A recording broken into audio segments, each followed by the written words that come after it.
During those 4 or 5 days, your date isn't sure what's going on. How come you haven't called yet? They discuss it with their friends. They have it on their mind constantly. They have you on their mind constantly. Day 1, nothing. Day 2, nothing. Day 3, still nothing. What on earth is going on? Frustration is building, the good kind.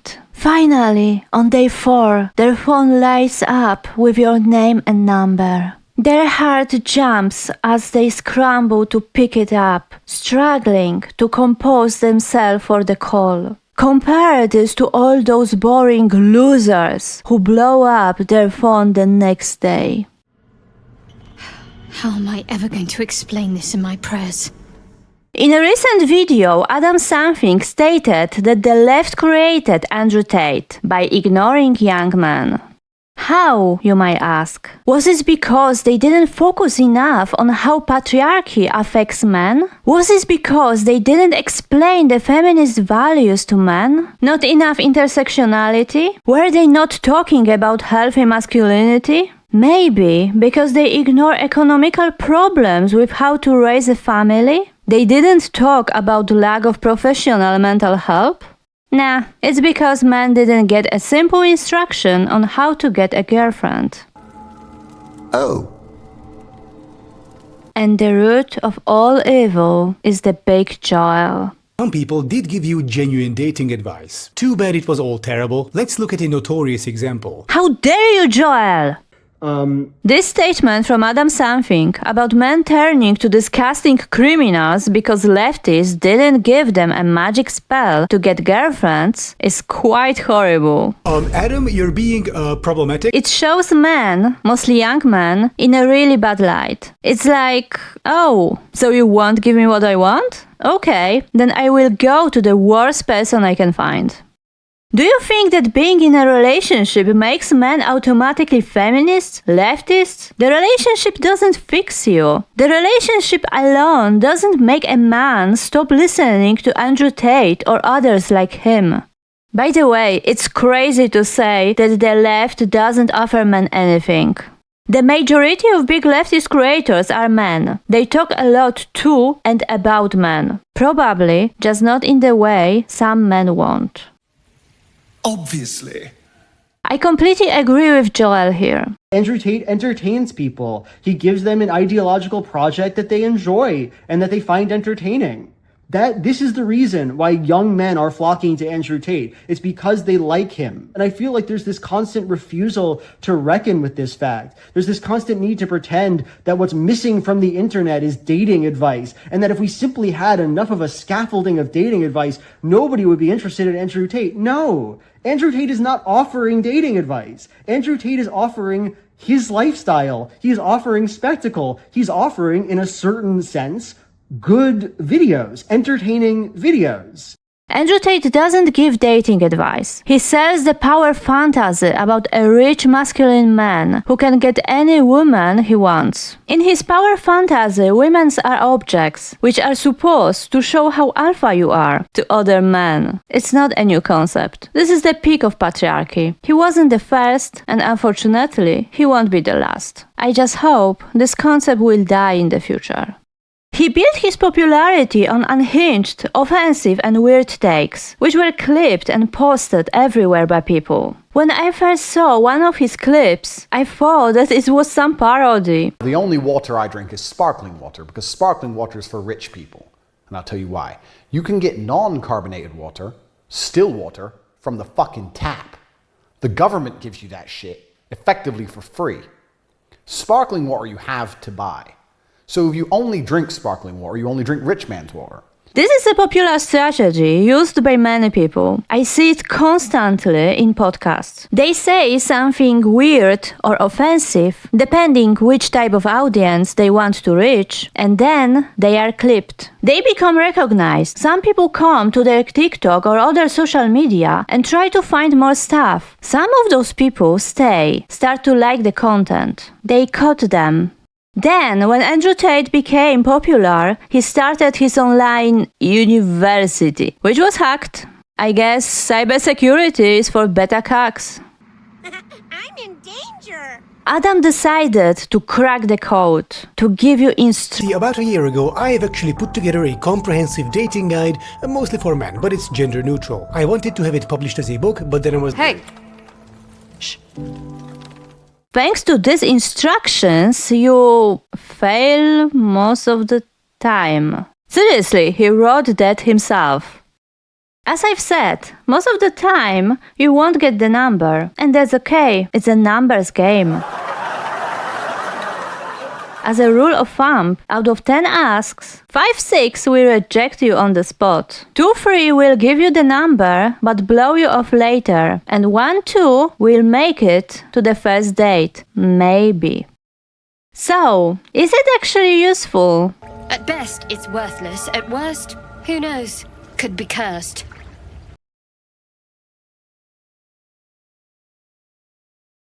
You need to know, I have a lot of experience in dating. I dated a muscle mommy, a prince charming, a mean bisexual, a mean lesbian, a mean twink, a sexy frog with a sword, a bear daddy, and a Gale. The book has some advice I agree with, advice I disagree with, and some things that got me like, what? I'm also a woman, so would this work on me? Disclaimer, unlike some men, I don't feel comfortable speaking for all women. It's just my opinion. Other women may disagree, and I support them in this. From Adam's perspective, this book is for everyone, every gender or sexuality. I disagree. This isn't for everyone. It doesn't matter that you use gender-neutral language. You don't know how it is to date a man. You don't know what relationships look like between women. Just stop. It is for straight men, and this is okay. Straight men leave queer relationships out of this. I will talk about this dating advice as if they were directed to men. By the way, if you put this quote in your book, there is indeed a gender imbalance in dating, favoring women heavily so. You definitely don't know much about how women's dating experiences look like. Tell me you don't have women friends without telling me you don't have women friends. In general, this book suffers from the same thing that other dating books do. First, they try to give you instruction which should work with everybody. It won't, because people aren't monolithic. Women don't have a hive mind. It would be nice if we had. In this case, if I met a creep, all other women on the planet would know. Second, show dating as hunting or fishing. Man is a hunter, woman is a prey. You need to catch her. It's like telling a starving person with a bad fishing technique to just go down to the lake, simply cast their net and the fish will surely come. What if their net is badly woven and can't catch any fish? What if they're trying at the wrong place? What if they acknowledge...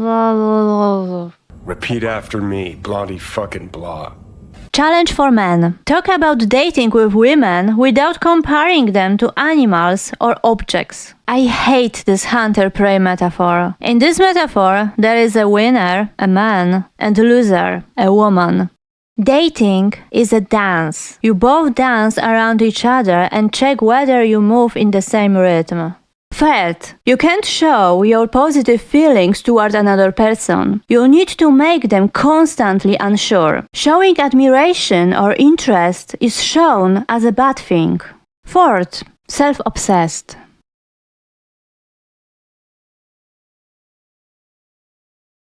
Okay, there is some good advice, like stop thinking that much about your physical appearance. Unfortunately, Adam made an attractiveness scale. And here I will borrow an idea from right-wing dating gurus.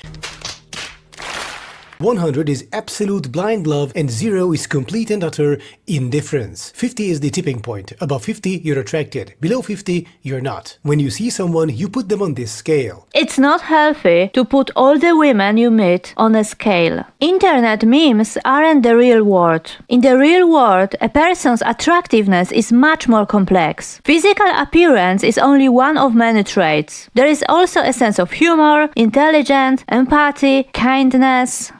And don't roll your eyes at me.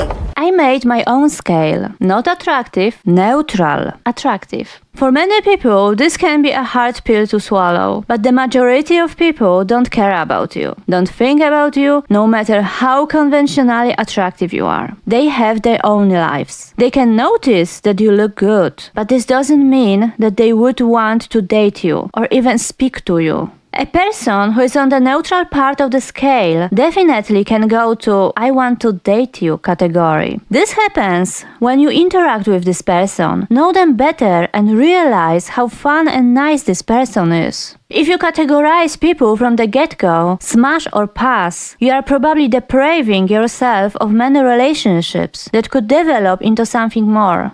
You know, I didn't care for you when we first met, but I do now. Now it's time for advice. There is a short section about how to look nice. When it comes to your looks, the rules of thumb are as follows. Dress nice, smell nice, look too clean. Look too clean? Oh. Okay. Even if you don't look like a model, looking clean, dressing nice and smelling nice can and will take you a long way. Therefore, shave, trim your facial hair if you have it, wash your hair and get a haircut if needed. Cut and clean your nails properly. Dress in simple but elegant clothing you feel comfortable in. This is my big issue with dating advice on the left. It's not really advice, just a bunch of useless platitudes. Adam complains about useless, empty advice and then he gives them himself. What does it mean, look too clean or smell nice? What does it mean, get a haircut if needed? If you feel like you need to remind men that they should wash their hair and cut nails, then they definitely won't know when they should go to the barber. Give them real advice. How should they wash their hair? Guys, don't use soap to wash your hair. Use shampoo. If your hair is dry, use a conditioner. Don't use soap on your face. It is not good. What are you talking about? My skin isn't... Is it? Teach them how to deal with some skin problems, when they should consider going to a dermatologist. This kind of advice, real advice. Once again, if they don't know that they need to wash their hair regularly, they need much more than look clean. I will be honest, one section really cracked me up. Listen to this. I would avoid novelty clothing for the sake of keeping things simple. I would also avoid warm-ups, hoodies, ripped jeans, and sports sneakers unless worn deliberately as part of a specific style or outfit. Otherwise, those carry negative connotations in today's society, i.e. trashy, dumpy, immature, life not in order, etc. There is nothing inherently wrong with such clothing. All I'm saying is you should keep societal expectations in mind to help maximize your success. Whoa. No. No, I am not wearing that. No way.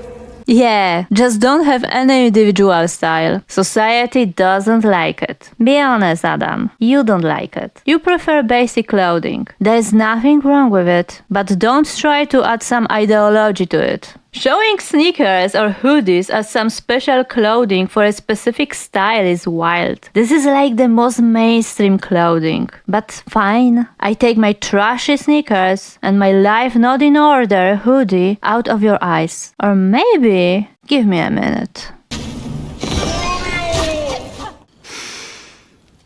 That's better.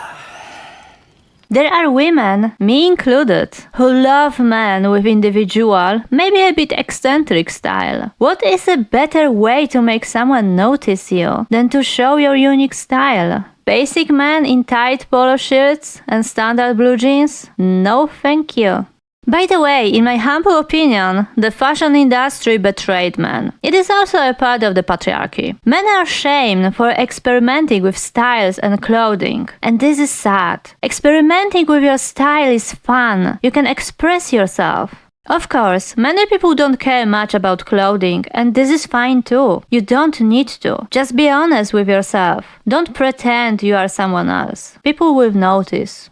But there is some universal, helpful advice about fashion. There are things which a lot of men struggle with, like how to choose the correct size of clothing, how to know if the fabric is good quality, how to clean specific fabric without damaging it.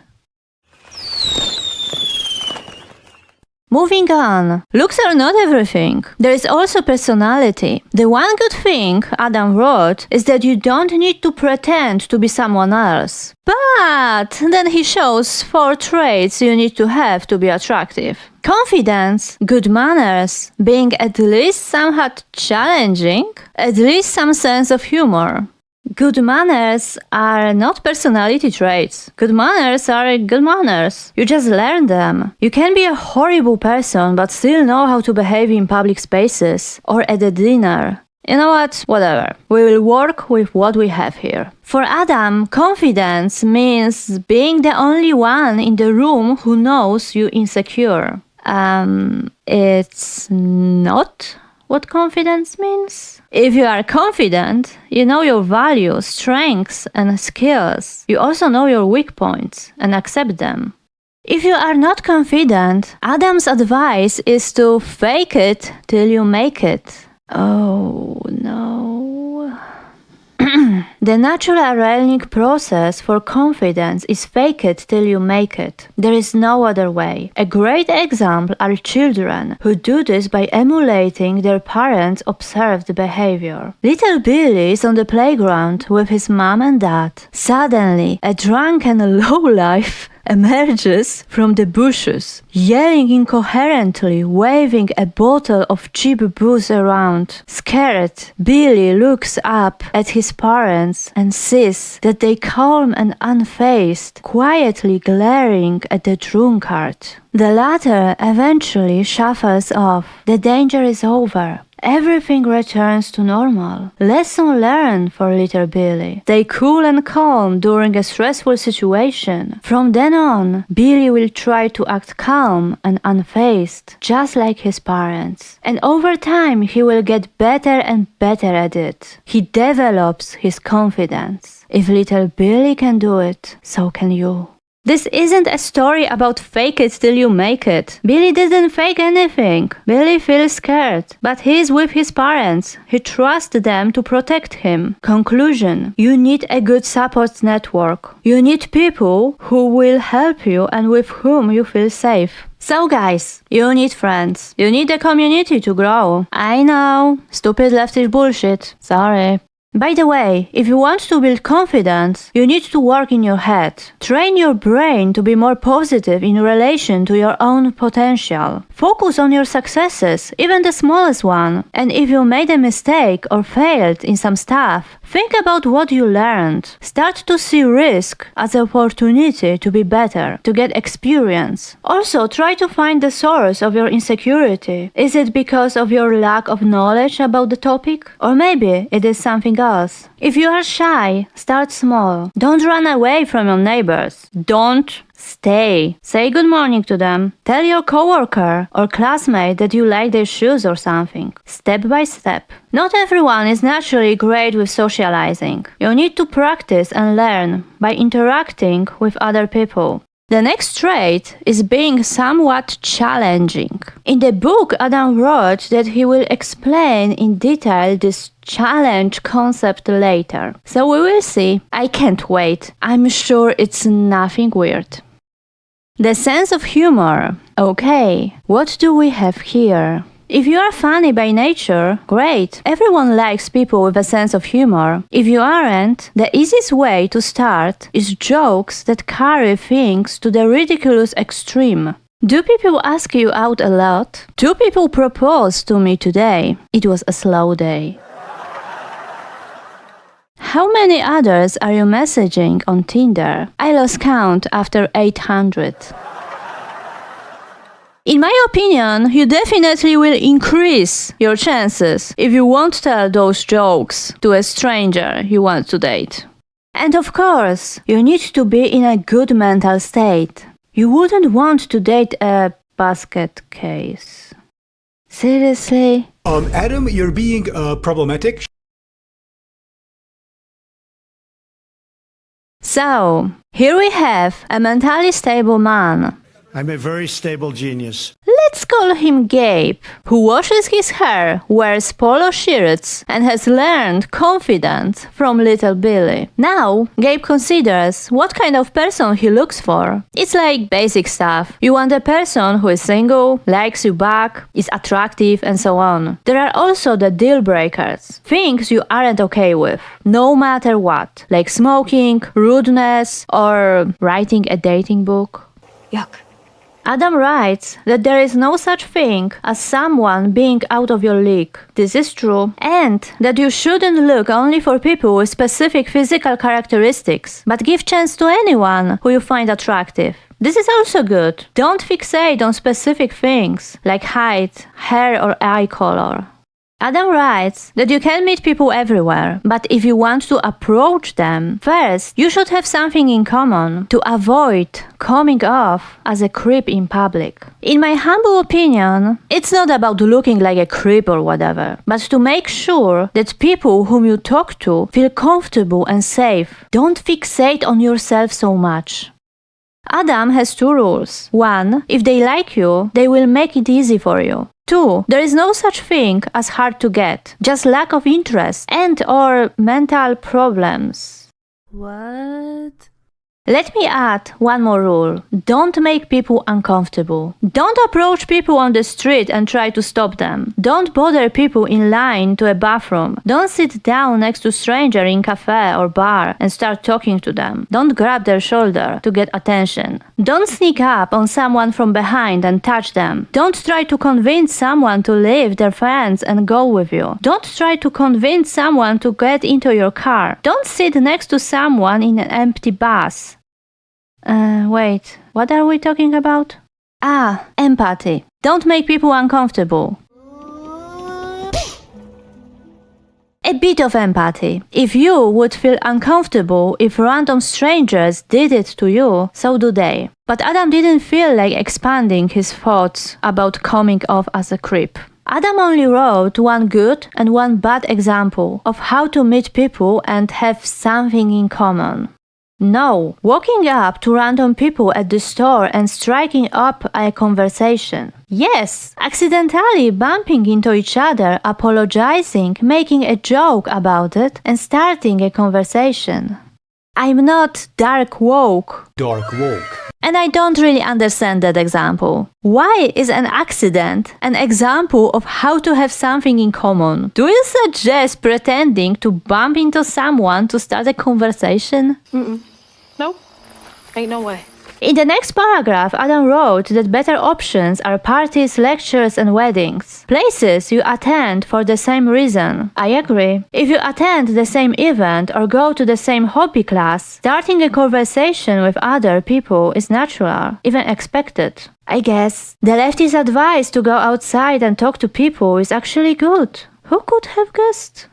And don't roll your eyes at me. Next, we have some advice like don't ask personal questions, don't overshare, and don't try to be edgy if you don't know another person's sense of humor. Unfortunately, it's not because you should care about another person's comfort. It's because you don't want to look like a creep or a loser. It's all about me. Me, myself and I. You don't ask personal questions not because you don't want to make them uncomfortable, but because you don't want to look like a creep. You don't share spicy Reddit memes not because you don't want to say something that makes another person feel bad. It's because you don't want to come off as a sweaty loser. You don't overshare, not because this may put another person in an uncomfortable position, but because it might look like you are lonely and desperate. If you get a number from someone, you shouldn't ring their phone on the spot to check if it's real. Not because you don't want to put them in a difficult situation, but because you don't want to look desperate and spiteful. You won't go far if you think only about yourself. Maybe you would have better relations with people if you start to notice them, not just your reflection in their eyes. The part where Adam wrote about how to tell if the other person likes you is generally good. If someone likes you, they will engage in conversation and will be enthusiastic. But I want to emphasize that a person can like you and don't want to date you, just become friends. And this is something that should be discussed in this chapter. Some people just want to make friends, that's all. We move on. So, Adam wants men to ask about the phone number. Why? Because it is more intimidating. Because it's more intimate than social media. The phone number occupies that sweet spot in the middle, where it's intimate enough that the person giving it out must be motivated to give it to you, but at the same time not overly intimate to the point where they wouldn't give it to a stranger. All that is to say, asking for a phone number is a great way to see if someone is truly interested in you. And this part is really worrying. Asking for the phone number is you confirming that the positive signs they're showing you really mean something. Everyone can be nice and friendly in a conversation, flirty even, but once the stakes are raised by just one measly phone number, those who were just playing with you will likely chicken out and drop the act. Do you consider that some people just want polite, fun conversation with someone at the party and nothing more? It is not playing. It is being a normal person who has a conversation. I had a lot of conversation with people at music festivals or other types of events. And just it. No one asked about phone numbers or anything. Just people having fun together. Not all interactions leads to dating. Also, some people may just think you can be friends.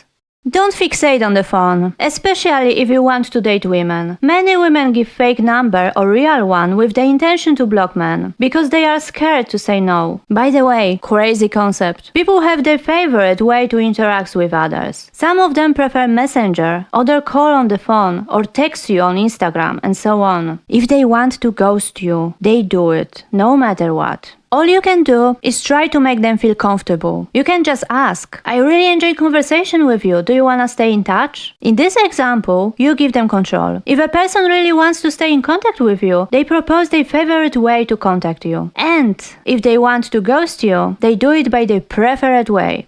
According to Adam, if someone wants to give you their social media, it means they reject you. You can't accept any other way of contact. Even if person tells you that they aren't comfortable giving their number to a stranger. Why? Because celebrities and this one hot dude from school. This phone number stuff makes me really mad, but you will understand in full why later. Just keep it in mind. This part is quite funny. Suppose you were successful and got their number without any hassle. Once you have it noted down, you should politely end the conversation and leave. The number was your goal, and you achieved it. The idea is not to get in front of them again after having asked for the number. It would be an awkward situation, and you'll be risking doing or saying something under stress that might turn the other person off, thereby potentially ruining your chances.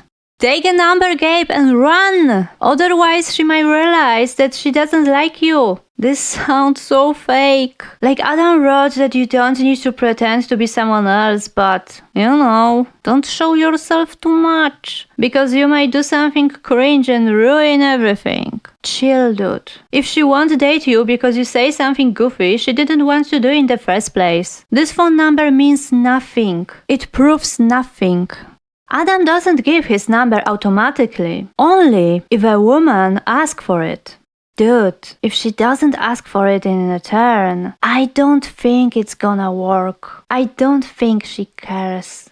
What's more, you shouldn't tell a woman why you want her number, because you are a challenging guy, I guess. In addition, you should not mention why you're asking for the number. It should be self-evident. Not telling them why is also part of being challenging, as in intriguing, as in not boring, as in attractive. If they do ask why, just fire something back along the lines of, because I want to bring happiness into your life. Right, Let's leave it there, shall we? What is challenging, intriguing, or attractive about not talking to people? Being challenging and intriguing is more about how you talk to people. Your personality and vibe is intriguing and attractive. You can't forge being intriguing like this. You can't become attractive just by not saying why you want a phone number. You have to be interesting enough for another person to care about it in the first place. It's worth mentioning that for different people, different aspects of your personality or interest may be attractive. Where did Adam get this idea, you may ask? Well, a few pages earlier, Adam wrote about being challenged and compared it to being an asshole. Let's consider baby's first observation for a moment. The good old girls like assholes and rejects nice guys. Yeah, the nice guys. This observation most guys make at an early age is actually a misunderstanding of social dynamics, one that is useful for us to examine. Men, well boys, believe women are attracted to men being rude and inconsiderate to them. This assessment is incorrect. Quite simply, the asshole by being cold, distant and hard to read, by often not returning girls' text and the like, accidentally emulates aspects of being a challenge. Most of everyone loves a good romantic challenge, not just women. It's a universally attractive feature. Because of this, the asshole is accidentally attractive to high schoolers, but falls off later in life, as girls around him see it being 14. I think Adam doesn't understand this stereotype and why this bad boy is actually attractive. The asshole or the bad boy has a lot more to offer than not responding to messages. The bad boy stereotypes is not just about confidence and distance. He's charismatic, rebellious, unapologetic. He likes going against the grain, which may appeal to people who feel constrained by social norms. And who feel heavily constrained by social norms? Well, women. The bad boy is unpredictable, with risk-taking tendencies, and this may evoke excitement in people who feel heavily constrained by social norms. There is also an element of emotional unavailability, and who is trained by society to fix him? But they shouldn't. But I'm getting off topic. My point is, it's not something you can manufacture by simply not talking to people. Jesus Christ, V, this ain't some teenage anarchist boot camp. There is no bad boy with a polo shirt reading the dating book. Spoiler alert. This challenging concept will keep coming back later with double strength, so keep this in mind. By the way, if you feel like we are missing some important part, like how to actually talk to people, catch their interest and have a fun conversation, then you are not the only one. There is nothing about it. I think Adam assumes that someone finds you attractive just by looking at you. That's it. You're done. If someone finds you attractive, they find you attractive. Period. You don't need to make them like you with some corny one-liner or some tired pickup routine. Nature has already done the seduction part for you. If the other person is into you, that's it. I guess this coincides with Adam's scale. Smash or pass, nothing more. You can't be neutral.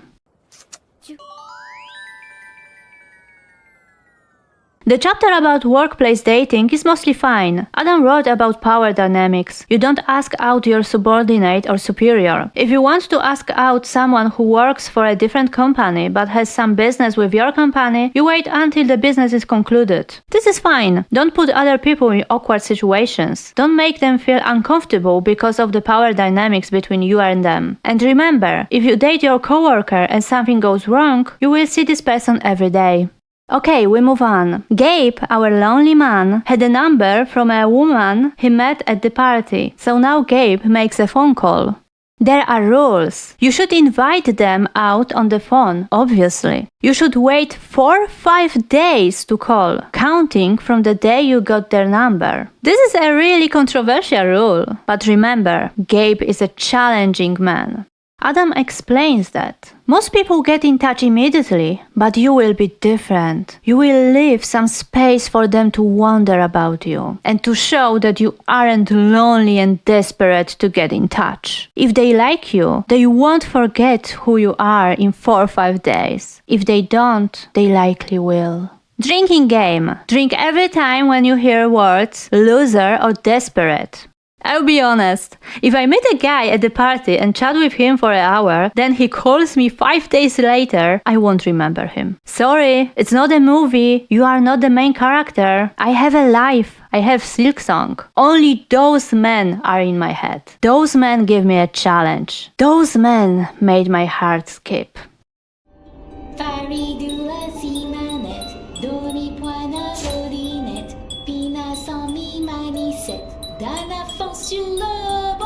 Do you know the phrase, strike while the iron is hot? If you have a great time with someone, don't wait to ask them to date. The longer you wait, the lower your chances are. You are not desperate to show that you like someone and want to meet them again. You don't need to call immediately, but don't wait 5 days.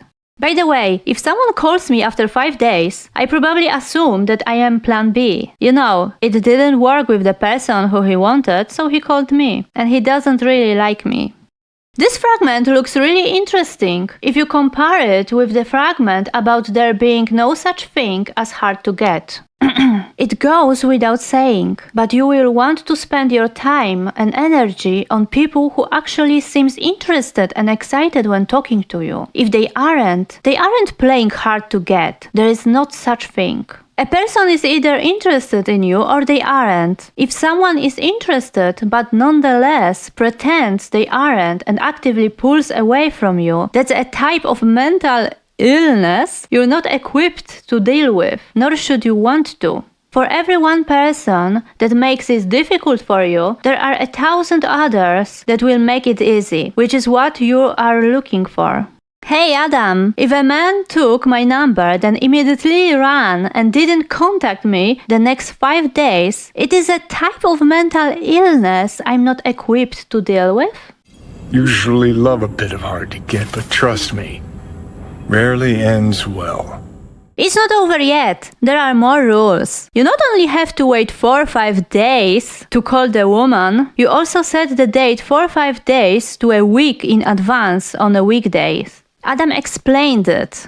Setting a date too early, i.e. literally the next day or the day after, is rude, as you assume they have nothing going on in their lives and are infinitely flexible. Setting a date too far out, i.e. 14 days, is also rude, as you imply you care very little for actually meeting them. Setting the date 4 or 5 days to a week out is the golden middle. Not too soon, not too late. Dude, I'm getting old. You don't see each other for 5 days, then you call, then another 5-7 days. So you don't see each other for 10-12 days. If there was excitement there, it was long gone. It will be rude only if you set the whole date without asking and be mad when your crush says they can't come. And of course, you set the date for 7 days in advance is important because during those 4, 5 to 7 days, both of you have a chance to look forward to the date, building excitement and anticipation. There's optimism and then there's stupid, hun. Okay guys, remember when I told you to keep in mind that I was mad about phone number stuff? So, here we learn how long men should talk to women before asking for their number. And also, where a man should invite a woman for the first date. Are you ready? You talked for around 5-10 minutes or less when you first met, meaning you're practically completely strangers still. This means your first date should be a coffee date. But if the two of you talked for at least a good 20-30 minutes when you first met and you are certain there is a spark between the two of you, you have the option to open with a regular date. So now imagine, you talk with a woman for 10-15 minutes, ask her for her number, then wait 5 days to call to set a date 5-7 days later. And you want the woman to remember you? More, you want her to wait with excitement? Because she magically fell for you. By the way, a first date always should have a form which both of you prefer. Period. Okay, back to Gabe, the lonely man. He needs to handle the phone call. First important part, what if she doesn't pick up the phone? So, remember, you don't call again like a desperate loser. If they don't pick up, you will not immediately try calling again. That's a move reserved for desperate, insecure losers. Instead, you will send them a text message. But Gabe's lucky. She picked up the phone. So what now? Gabe introduces himself, and she doesn't remember him. How dare she not remember a 20-minute chat 5 days ago? Silly woman. This is important. If she doesn't remember you, don't tell her when and where you met. Just repeat your name. Yeah, this definitely helps. But we stay positive. She remembered Gabe after the second try. So, Gabe tries to ask for a date. How does he do it?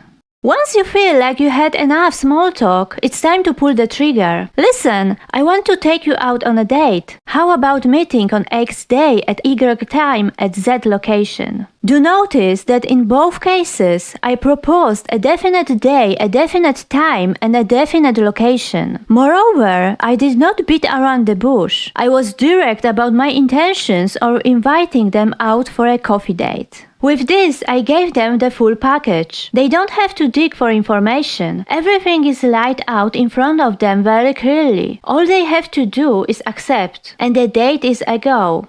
You have to give the exact date and place. Why? Because you are not a loser. Compare the above to a bad example. Below is how not to do it. Would you like to maybe meet up somewhere sometime? Could this request be any more sheepish and pathetic? Where? When? Meeting up? What do you want to do? Stop wasting their time. You're the one initiating. They shouldn't have to pull the information out of you. Imagine calling a car dealership to arrange a test drive of the car you're considering buying from because women, cars, dude, cars. I agree that telling a woman to meet somewhere sometimes is not good. Though, if you wanted to meet up later, maybe we could meet up later. But hitting with date and location without asking first also has a problem. If you decide about everything without consultation, you may take your date to a place where they won't be able to eat anything. People have allergies and preferences. Imagine you take a vegan to a barbecue restaurant, or someone allergic to shellfish to a place specialized in seafood. Adam didn't think about it at all. This is why I don't like to schedule dates on the phone. For me, it's too much pressure. I need to open my calendar, check everything fast, so that the other person doesn't wait in awkward silence. With text, it is easy. I check everything and answer when I'm ready. And also, if I get a text, I have the time and location. No need to write it down. I'm not saying it's terrible advice to call. I just think it's silly to be fixated on it so much. Adam wrote how to handle scheduling problems. According to Adam, if she doesn't immediately give you an alternative date, she doesn't like you. It's not always the case. Some people are just passive or want to be polite and wait for you to settle on another date. Sometimes it is just a misunderstanding. Slow down. The best option is just ask your date when they have free time.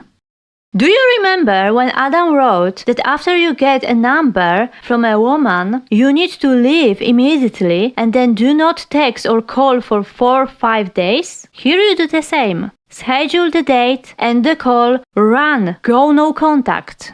This is an important point I'd like to hammer on a bit more. Once you propose the date and the other person accepts it, your job is done. You do not need to do anything else till the start of the actual date. You shouldn't contact the other person, only in case something comes up on your end. It's no way for you but to reschedule. On the other hand, if they reach out to you between you calling and the start of the date, e.g. to share some interesting story with you, gently shoot it down as follows. Wow, that sounds interesting. Can't wait to talk about it on our date.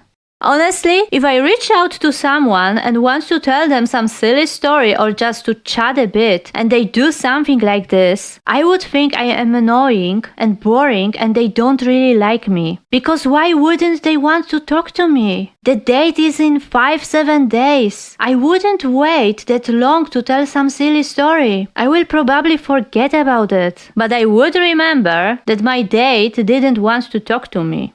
If you wonder why you should go no contact, Adam wrote that do not chit-chat on the phone outside of dates. You will want to have as many possible conversation topics for a date as possible to avoid awkward silences and the like.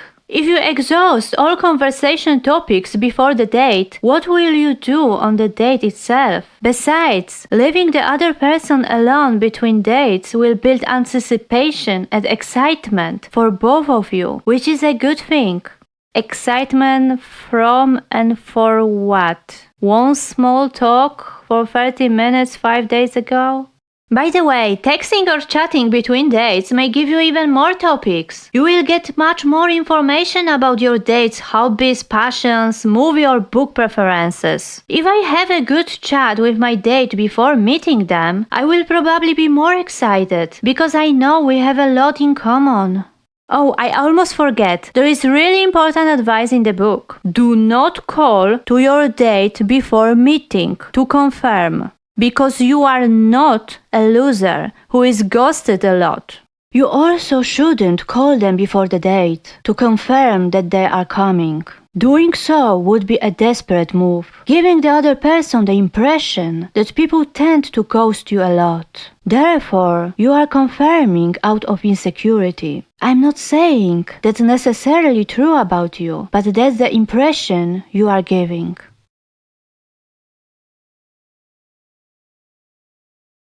Before we move on and talk about the online dating chapter, I have a few words about dating apps in general. Adam didn't talk about it, so I will do it for him. Dating apps are awful, and it is really hard to find a partner there. It does happen, but don't hold your breath. For companies, searching for a romantic partner has become a business model. And in this business model, the goal is not to help people find love, but to make them stay on apps as long as possible. If you find love, you stop using the app. They lost 2 customers. Adam talks about Bumble. Statistically, it is a better option than Tinder. Bumble has better gender balance than Tinder, but still there are more men than women on the app. 60% men and 40% women, while on Tinder, 75% users are men and 25% are women. Bumble is heavily moderated, so it's the safest app in comparison to Tinder and Hinge. And Bumble isn't part of Match Group. Match Group is a company which owns 45 or more dating apps. They own Tinder, OkCupid, Plenty of Fish, Hinge, and many more. By the way, Match Group was sued in 2024 for false advertising and deceptive trade practices. Allegedly, the app is designed to reward compulsive behavior, like urging users to swipe on 100 profiles a day and suppressing visibility for those who don't swipe enough. Dating apps algorithms know everything about you, your location, preferences, looks, everything. So they can easily match you with someone who probably would like you. But they don't. It's bad for business. They want you to be single. You may not believe me. I'm just a silly voice you listen to when cleaning the house. But you might believe one of Tinder's co-founder, Jonathan Badiane, who admitted that Tinder is addictive and its features have been inspired by Skinner, the behavioral psychologist known for turning pigeons into gamblers. What? That's the evilest thing I can imagine! Skinner's experiment relied on giving pigeons random food rewards for pecking at the livers. The more unpredictable the food rewards were, the more the pigeons pecked the livers. Don't think, swipe, look at the ads, swipe, make more matches, swipe, and when you will feel lost and unhappy, pay for a subscription, which doesn't change anything for you. Your true match is the company. Oh. Back to Adam's book. So we start hard. If you use Tinder, don't bother writing a bio, because no one reads it. Like, what? I will read it. Adam wrote that if you insist on writing a bio, don't try to be funny, sarcastic, and so on, as those don't come across to the screen as well as you think. You are just creating an opportunity for the other person to misunderstand your brilliant, searing wit and write you off as some weirdo as they swipe your profile away. Leave your bio blank or write something short and sweet, looking forward to your best joke in person. Don't share personal details about you. That's what dates are for. On dating sites that put more focus on users' bio, you will sometimes see people typing out their life story in there. Way to ruin the fun of the other person slowly getting to know you over the course of your dates. This is terrible advice. I will never reach out to a guy who is too lazy to even write a bio. Bio is a great way to get some starting questions. There's nothing wrong with setting a long bio. If someone doesn't want to read it, that's fine. But the people who want to know something about you will be glad. I personally want to know what you like. Do you read books? What kind of books? Which movie do you like? Do you watch anime? Which ones? Do you play games? Do you have hobbies? Do you like sport? Thanks to this, I know whether we have something to talk about or not. Next, Adam wrote that the most important part is the picture. And I agree. Dating apps highly focus on pictures. Also, you can show a lot in pictures, like your hobby, your passion. Definitely you should focus on them. There is good advice, like choosing photos without other people on them to avoid confusion. You should upload a recent photo, not some old one. Don't wear sunglasses. Of course, you need to wear elegant and casual clothing, like shorts and polo shirt. Who wears a polo shirt as a casual in Anno Domini 2026? For the casual look, put on some informal but elegant clothing. For guys, those are nice shorts, a polo shirt, and so on. For women, basically anything below a cocktail dress, though I might not be the right person to consult in this regard.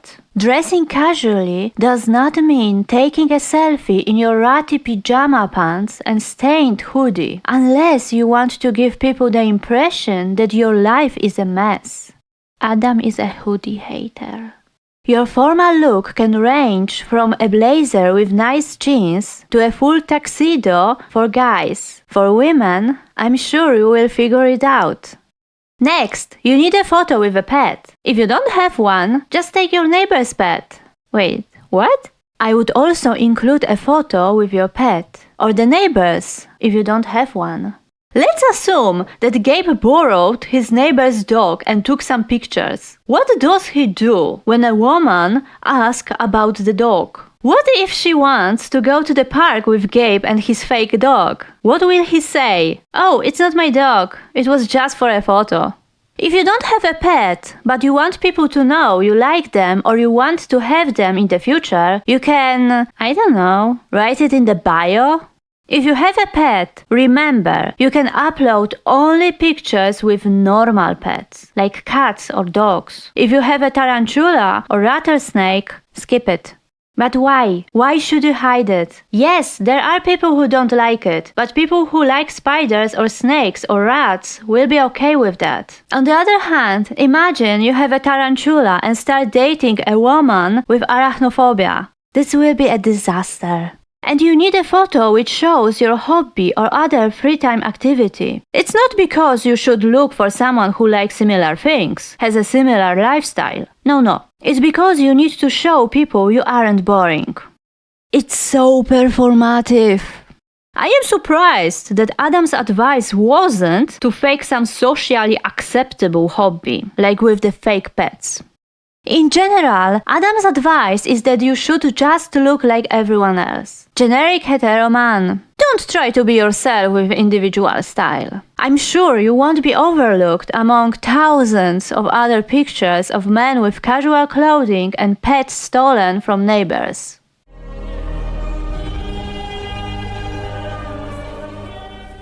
One important piece of advice from me, not from Adam. Adam never talked about it in the book. Please don't lie. If they catch you on a lie, you are fucked. You may lie to a stranger, but you will have to tell the truth to someone you already know, and maybe someone you care about. One silly lie at the start of the relationship may destroy everything.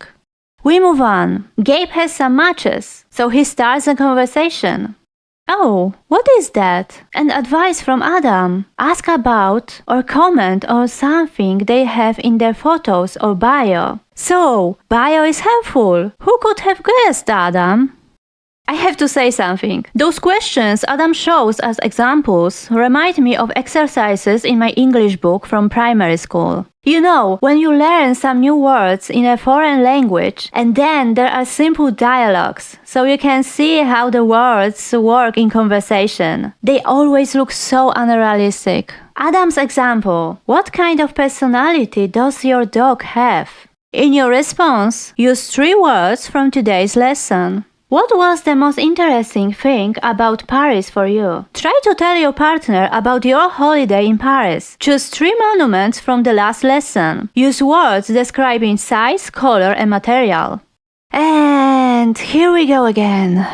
Adam's advice: after a dozen or so substantial messages between each other, it's time to pull the trigger. Yes, that quickly. We're not there for idle chit-chat. Some people talk for days, even weeks, without even seeing each other. The online dating platform is a tool to organize your first date. Nothing more, nothing less. It's all messed up. In previous chapter, Adam asks about phone number after 10-30 minutes of talk and then waits 5 fucking days. Now Adam wants to meet with someone after a few messages. If they don't agree, Adam's advice is: if the other person tells you they want to talk a bit more before making any arrangements, fine. Give it another dozen or so substantial messages. Then try again. If they shut you down again, that's it. They are looking for a conversation partner, not a date. Let me show you some data from research conducted by Dating News. 91% of women in America are worried about their safety when going on dates. 44% having felt unsafe on a recent date night. A staggering 78% of those who experienced discomfort did so on a date with someone they met online. Furthermore, 97% of respondents take specific precautions on first dates, such as meeting in public places and sharing their location with friends or family. Over a quarter of women surveyed reported experiencing sexual harassment on a date, and 1 in 10 have been stalked. The Australian Institute of Criminology report showed online dating platforms such as Tinder, Hinge, and OkCupid had a high prevalence of sexual harassment, aggression, and violence victimization. A total of 73% of 9,987 people surveyed indicated they had experienced some form of sexual violence. Unfortunately, there aren't many statistics from Europe's countries to compare. This kind of paragraph where Adam wrote that, "Do keep in mind, online dating favors women overwhelmingly. While most guys are lucky to get 2 free matches per week, girls will be absolutely inundated with them, receiving up to hundreds in a week." Men don't get a lot of messages or matches because women have to be much more careful and look for red flags. If you leave your bio empty, well, it's maybe a red flag for many women. To be fair, Adam put in a few vague sentences about women receiving low-quality messages, but didn't bother to expound. He didn't think how inappropriate messages from men may affect women's behavior or force them to leave dating apps. Women get harassed, so many of them want to talk online much longer, and I support this. Take your time, and when you spot any suspicious messages, end the conversation. Your safety is the most important. Men can yap about not all men as much as they want, but this does not change the fact that harassment unproportionately targets women. You can be the kindest, the most calm and sweet man on the planet, but she doesn't know that, so give her time. The next chapter, exotic scenarios. Oh, for fuck's sake. Dude, why did you name it like this? You thought about single parents, people who are in the process of divorce, the polyamorous, and call it exotic? You call exotic the situation when one person has more wealth or attainment than the other. I hate this book.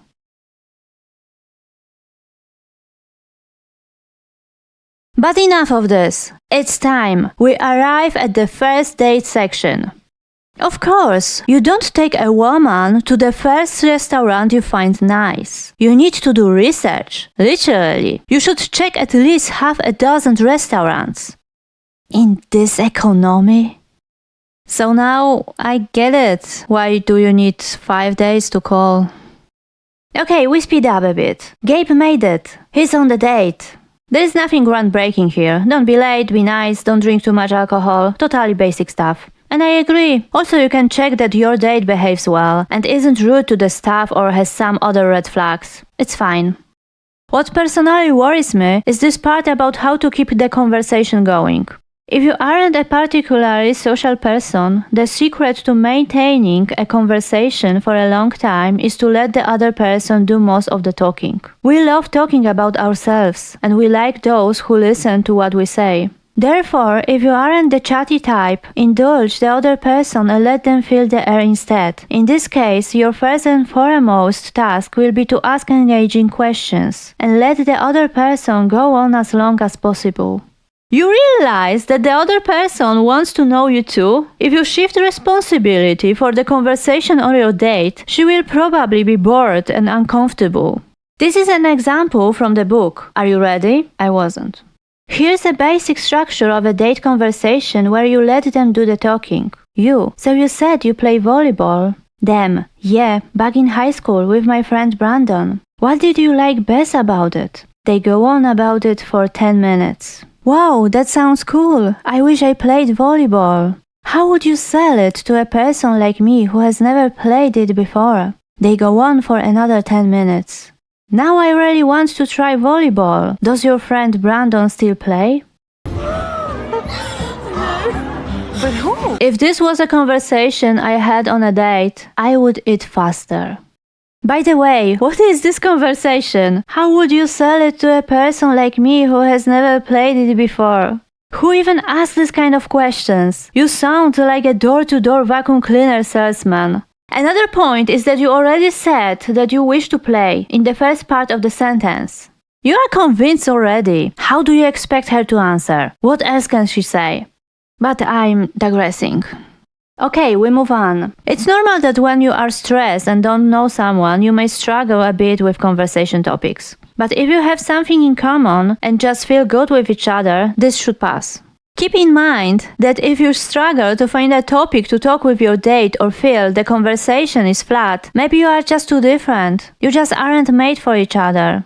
You can be a really chatty person but feel exhausted talking with your date because you don't have anything in common. On the other hand, if you are an introvert but you go on a date with someone who likes similar things, you can easily talk for hours. If you need to survive a date, this won't work in the long run. Sometimes dates fail, and this is nobody's fault. There are also other rules, like avoiding self-deprecating humor. I understand it sounds funny, cute and self-aware in your mind, but in real life, self-deprecating humor makes you look like an insecure loser to people who don't know you. Otherwise, it's annoying for literally everyone, so don't engage in it. I guess, but I am not sure what Adam defines as self-deprecating humor. Telling some silly story about how you messed something up is, in my opinion, okay. Don't treat yourself too seriously. Next rule, avoid talking about your future together. Yeah, it's creepy, I agree. Do not be telling the other person on the first date about getting exclusive, meeting your parents, getting married, having children, and so on. It makes you look like a desperate, lonely loser at best, or an unhinged psycho at worst. This makes your date uncomfortable, and this should be what you focus on, and not that you look like a loser, or whatever. Next, avoid oversharing about yourself and don't brag. I guess I agree. No need to tell your life story and list of all your accomplishments without a reason. Next, don't neglect or overdo humor. This advice is quite weird, mostly because this part. If you are the opposite of a born comedian, chalk out at least 2-3 jokes per date. What do you mean by this? How exactly does someone do this? Find jokes before the date and then just say them? 1 joke every 40 minutes? Next advice, avoid negative subjects. It is good in theory, but many people want to date someone who shares similar values. It is hard to assess without talking about the news. Maybe I don't drag on about dying children, but I definitely want to know what my date thinks about some serious issues. You know, your date also has some deal breakers. And if you gently steer the conversation back towards positive things, I just ask you about what you think about Kaiser's Legion in New Vegas, and I will know everything. Okay, first of all, shame on you. That is awful. Important. You can't spend more than 3 hours on a dinner date. Ideally, 1.5 to 2 hours. For a coffee date, it is 30 minutes. The date should ideally last for 1.5 to 2 hours, maximum 3. If the conversation is going super well, most people would want to keep it going as long as possible. This is a mistake. You don't want to wait until things fall flat. The safest, best option is to end on a high note, which will leave both of you wanting more, i.e., both of you will look forward to the second date even more. Of course, I disagree. If you can't stop talking, just go with it. It doesn't matter how long you spend together. If you have a great time together, you both will be excited and look forward to the second meeting. And if you have a good time, things don't fall flat. Conversations just go calm because you both are tired. It's fine. By the way, Adam wrote that you shouldn't pull the seat out for your date because equality, but if your date wants to pay for herself, you don't let her. As the host, you're the one covering the expenses. If your date insists to pitching in, politely decline. Tell them that according to your rule, the host pays. This is also an indirect invitation for them to invite you out. If they insist on paying so much, there is their opportunity. First of all, if your rule is to pay for the date, tell her that before the date. In general, any non-negotiable rules should be discussed before the date to avoid problems like here. Your date decides it is okay with her or not. Second, many women feel uncomfortable if a strange man pays for them, because some men think that women owe them something for it. It is even here. If they repeatedly keep insisting to pitch in, it might be a bad sign. It's possible they don't want to owe you anything, because they aren't interested. They don't owe you shit. After the date, Gabe escorted his date to the place of departure. Nothing wrong here, except this part.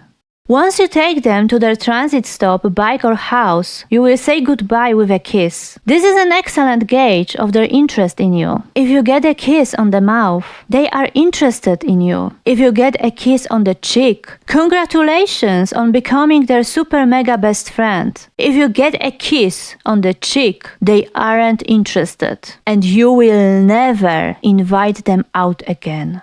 You're lucky I've agreed not to shove my boot up your... Do I even have to say anything? You get a kiss on the cheek. Never talk to this monster ever again. Are the strays okay? Let's summarize this. You talk to a woman for 30 minutes, get her number, wait 4-5 days to call her, set a date 5-7 days later, go no contact for those days, spend 2-3 hours in a restaurant. During the date, pressure her to talk as much as possible and expect a kiss on the lips, or you will never go on date with her again. Kinyak. Adam even created a kissing instruction. Though it might be a terrifying moment if you're inexperienced, it's actually quite simple. Both of you are standing at the stop, their bike, their doorstep. You say, "I had a nice time." They say, "Sure, me too." Or they stay quiet. You lean in to kiss their mouth. Your arms are hanging next to you, no pawing your date. You kiss for 1-2 seconds, keeping it dry. No tongue, no slobbering. Then pull away. You wish them a good night and leave.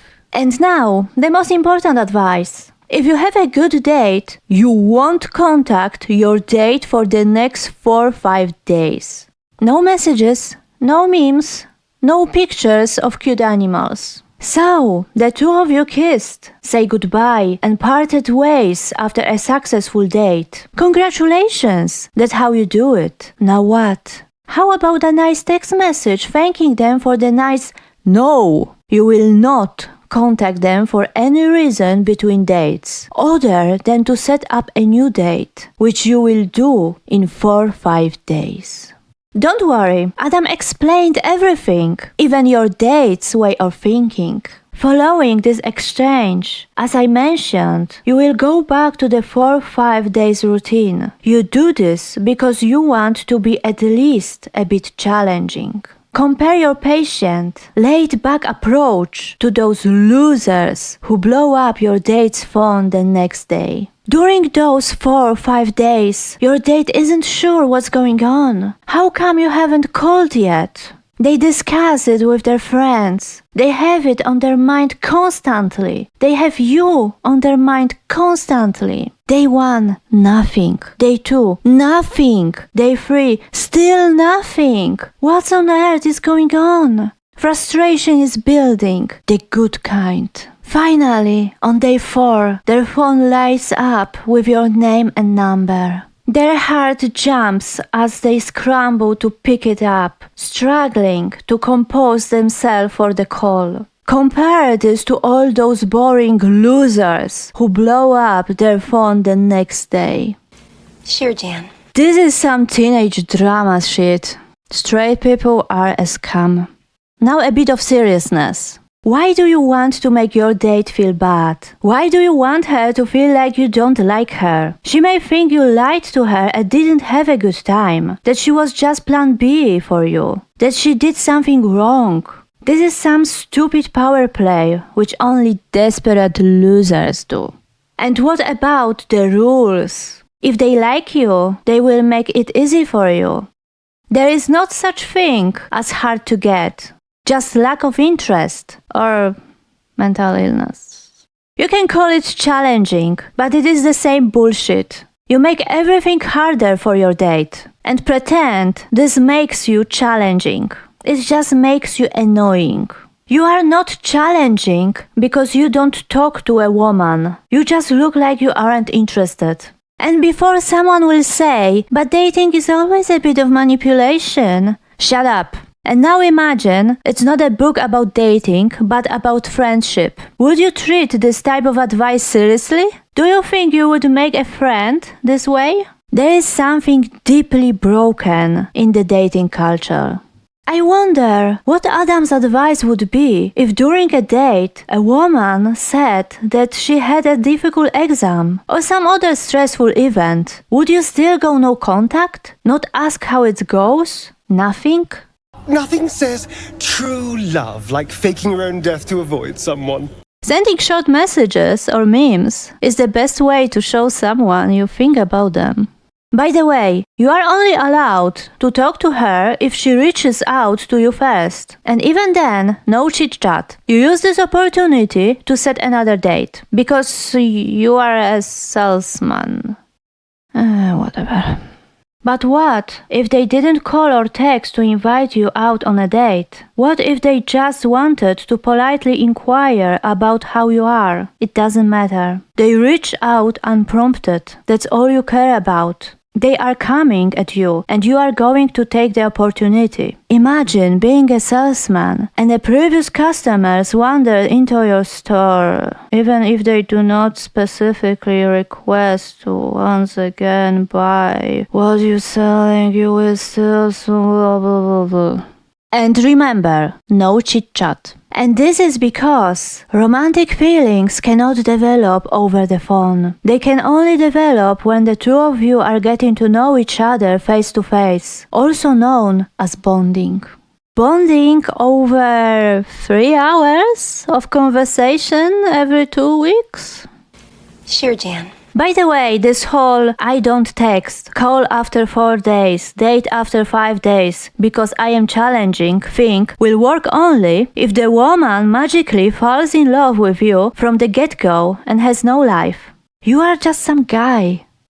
Look, pal, I don't know who you think you are. Who would you choose? The dark woke man who takes you on a date, doesn't want to do anything after dinner and then doesn't contact you, and when you call him and want to tell him a story, he blows you off? Or the loser who takes you on a date and after the date is open to go somewhere else and spend as much time together as you wish, then texts you nice things, ask how your day was, send memes and listen to your story when you call. Adam also wrote a chapter about spicy time. I can't wait for this disaster. It starts well. He wrote that you shouldn't try to force your way to the bedroom. Of course, I agree. But I don't like the part about ideal time to go to bed. Ideal time is when you both want it. End the story. Lots of things can go wrong, especially if you are unexperienced. Condoms can break. Birth control pills might not do their job. Performance anxiety can cause you and/or your partner to go flaccid, providing for embarrassment. STDs are a risk with people you barely know. In addition to the above, there are more awkward details involved, such as who comes first, the two of you having different preferences and paces, and so on. First of all, thanks for nothing, Adam. There is serious stuff, like sexually transmitted diseases or contraceptive methods, but nothing is well described. It was just thrown out. Zero useful information. There should be specific information about different contraceptive methods and how to choose the best for yourself. Describe diseases and when you should get tested and many more things. I need to say one thing here. If talking about spicy times with another person is a big problem for you and you feel embarrassed, you are not ready for this. Second, Adam didn't write anything about consent. Nothing about that the consent is valid only when it is given enthusiastically. Nothing about that you can stop at any moment when you feel uncomfortable. Third, there is nothing about communication, how to talk about your needs and preferences. Just some weird paragraph about people being freaks in bed and how this can be shocking sometimes. But he didn't explain anything. This is where communication comes in. 4. There is nothing here about foreplay.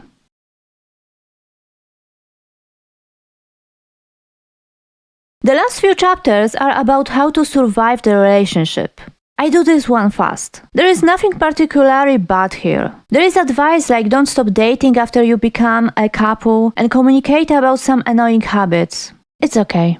It's just the way some parts were written sounds like doing chores. The relationship is just another chore you put on the list.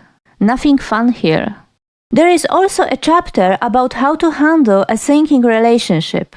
It starts okay, but then the main advice is: in terms of solutions, a good rule of thumb is going back to the basics. Behave more like during the dating phase. Spend a bit more time away from home, making yourself more scarce. Take your partner out on dates every week where you keep things positive and light. Avoid arguments like a plague and be on your best behavior around them at all times. Those pieces of advice might extend the relationship, but don't help in the long run. Being away and avoiding confrontation don't make the problems go away. You should have a discussion about it, like an adult. Okay, I had enough. I don't want to talk about this. Okay, one last thing. There is this one fragment, which is terrible. It is about what to do when you are dumped. Here's a hot tip, one of the best one I have, that will spare you from a lot of emotional pain. The easiest way of getting over someone is by replacing them with someone new. It is terrible advice, one of the worst one Adam has. Don't treat other people as replacement for someone you can't have. Your ex is a person, not a thing. I would not say something like that about a pet. This really shows how Adam views relationships. While in pain, you might get compulsive. You can hurt another person or yourself. After a breakup, you should give yourself time, as much as you need. Focus on yourself, your passions and hobbies. Maybe start a new one for which you didn't have time before. Reflect on yourself, your goals, what you are looking for. Meet new people, but not to immediately date them. Just be a part of the community. Do interesting things and see new perspectives. Yes, I know, left is bullshit. This might not be literally for everyone, people grieve differently, but replacing them as soon as possible is wild. That's enough. I need to touch some grass.